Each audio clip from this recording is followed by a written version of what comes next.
दोस्तों, आज हम चिल्स और राइगर के बारे में बात करते हैं। सामान्यतः आपने देखा होगा कि फीवर आने की अवस्था में बॉडी में एक कंपकपाहट जैसे अनुभव होती है। यदि ये कंपकपाहट बहुत हल्की या केवल एक ठंड लगने तक सीमित है तो उसको चिल्स कहते हैं, और यदि इसके साथ मसल्स की बहुत ही वाइग्रस मूवमेंट होती है तो वो राइगर्स होते हैं, जिसमें दांतों का कटकटाना और इवन जिस बेड पे पर्सन लेटा होता है उस बेड का भी हिलना, तो ये जो है राइगर के लक्षण होते हैं। तो राइगर मतलब, इसको यदि हम डिफाइन करें तो यह है वायलेंट शेकिंग मूवमेंट।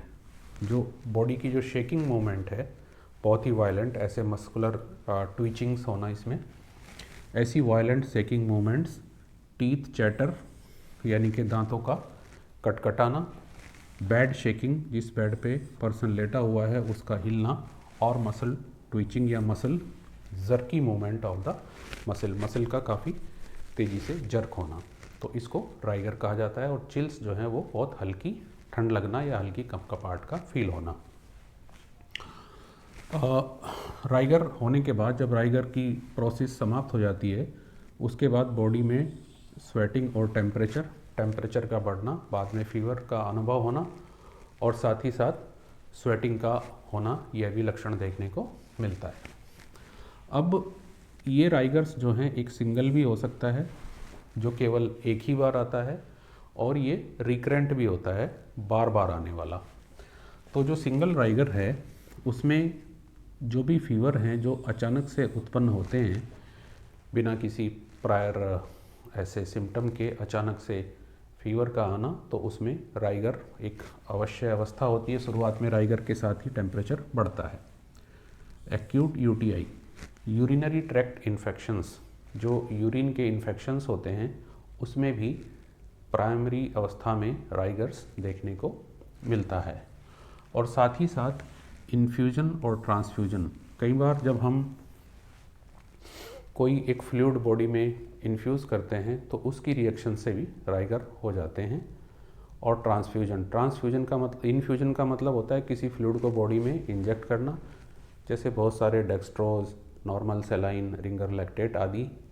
और ट्रांस का मतलब होता है एक से दूसरे में, यानी कि जो ब्लड ट्रांसफ्यूजन होता है, एक से ब्लड लेकर के दूसरे व्यक्ति में ब्लड को ट्रांसफ्यूज़ करना। तो इनमें इन्फ्यूजन और ट्रांसफ्यूजन में जो रिएक्शंस होती हैं उसमें भी राइगर देखने को मिलते हैं, वो भी एक ही बार होते हैं, सिंगल टाइम के होते हैं। और जो राइगर्स बार बार आते रहते हैं, जिनको हम रिकरिंग राइगर कहते हैं, जो बार बार आते रहते हैं, उसमें यदि हम कारणों की चर्चा करें तो बहुत सारे उसके कारण होते हैं, जैसे कि मलेरिया फीवर में एक पर्टिकुलर पैटर्न होता है, प्रति तीसरे दिन टर्शियन और कोटिडियन, अनेक अलग अलग प्रकार से जो है इसमें आते हैं, क्योंकि मलेरिया के बेसिकली 4 वेरिएंट होते हैं जिसमें वाइवेक्स, फेल्सीफेरम आदि होते हैं। तो इसमें एक निश्चित अंतराल पे आने वाला राइगर होता है, और उसी के साथ साथ वोमिटिंग, सेंसेशन आदि, हेडेक, ये सब लक्षण देखने को मिलते हैं। विभिन्न प्रकार के जो वायरल फीवर्स होते हैं उनमें लगभग सभी में, अधिकांश में बॉडी एक और राइगर्स देखने को मिलते हैं। पर्टिकुलरली जैसे डेंगू है, कोविड फीवर है, और भी इन्फ्लुएंजा है, ये सारे जितने भी वायरल एफ्लिक्शंस होते हैं या वायरल फीवर होते हैं, इसमें इस प्रकार के सिम्टम्स देखने को मिलते हैं या राइगर देखने को मिलता है।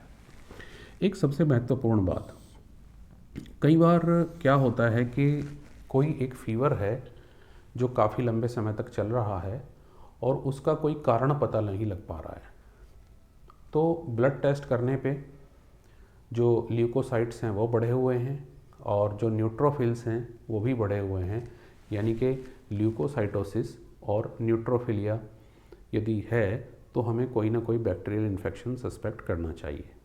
शरीर में अनेक स्थानों पर ऐसी अवस्थाएं होती हैं जहाँ पे एब्सिस फॉर्मेशन हो जाती है, और उस एब्सिस के कारण से भी फीवर हो जाया करता है। ज़्यादातर ये फीवर 102 की रेंज में रहता है और राइगर्स के साथ आता है।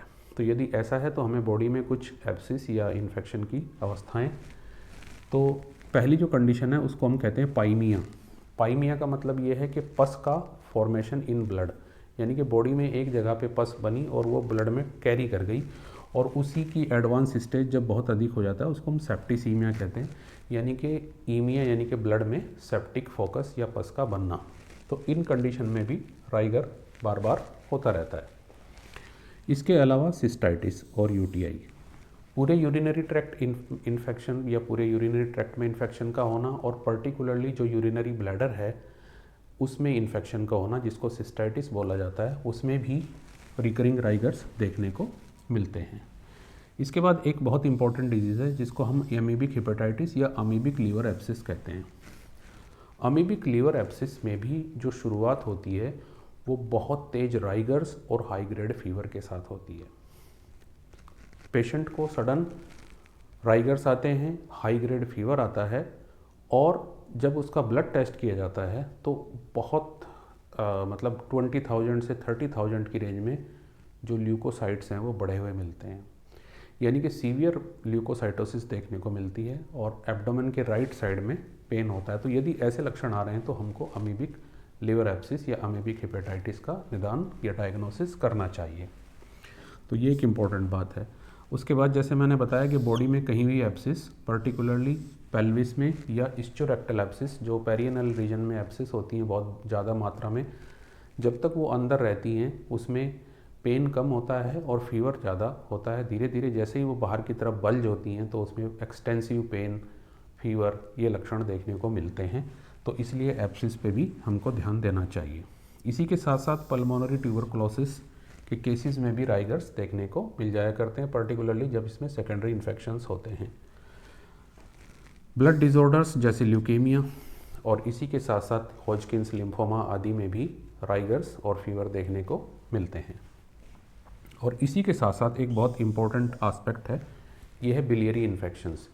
बिलियरी का मतलब ये है कि जो बाइल डक्ट्स होती हैं, गॉल ब्लैडर होता है, यहाँ पर इन्फेक्शंस होने के कारण से भी चिल्स और राइगर्स देखने को मिलते हैं। इसमें चिल्स ज़्यादा होते हैं और कभी कभी राइगर्स भी देखने को मिलते हैं। तो यदि ये है तो, और इसी के साथ साथ यदि जॉन्डिस देखने को मिल रही है तो हमको निश्चित रूप से बिलियरी ट्रैक्ट को देखना चाहिए कि कहीं सीबीडी में इन्फेक्शन तो नहीं है, गॉल ब्लैडर में इन्फेक्शंस तो नहीं है, आदि आदि।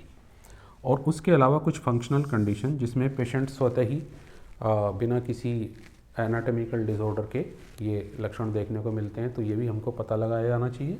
और एस्थीनिया जब बहुत एक्सट्रीम वीकनेस होती है बॉडी में तो उस समय भी कई बार हल्के से कोल्ड एक्सपोजर से भी राइगर्स या चिल्स देखने को मिल जाते हैं। तो ये कुछ सामान्य कारणों की चर्चा मैंने आपके सामने की राइगर्स के। आशा है आपको इससे लाभ हुआ होगा। Thank you very much.